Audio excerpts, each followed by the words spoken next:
ஒரு சித்தர்கிட்ட உட்காந்து பேசிக்கிட்டு இருந்தேன். எனக்கு இந்த சித்தர்கள் ஈடுபாடு நிறைய உண்டு. ஒருத்தர்ட்ட உட்காந்து பேசிகிட்டு இருந்தேன். அவர் ஒன்றும் அவர் பாட்டுக்கு டீ சாப்பிடுவார், அவர் பாட்டுக்கு சிகரெட் பிடிப்பார், அவர் பாட்டுக்கு உட்காந்துட்டு இருப்பார். அப்படியே திடீர்னு நினச்சா பேசுவார், இல்லைனாக்கா பேசாமல் இருப்பார். அவர்கிட்ட பேசிக்கிட்டு இருக்கும்போது ஏதோ ஒரு இதில் ஃபோன் வந்தது. ஃபோன் வந்து டேட்டு கேட்கும் பொழுது நான் என்ன சொன்னேன், இல்லை நாளைக்கு நான் இல்லை அப்படின்னேன். வச்ச ஒன்று அப்படி பார்த்தார். என்ன அப்படின்னாரு. இல்லை இந்த மாதிரி ஒரு டேட்டு கேட்டாங்க, நாளைக்கு ஷூட்டிங்னு, நாளைக்கு நான் இல்லை என்ன.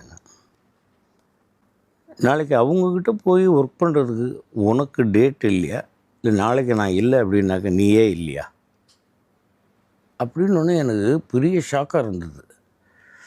இந்த வார்த்தையில் இவ்வளோ வார்த்தை இருக்கா? இந்த பார், உனக்கு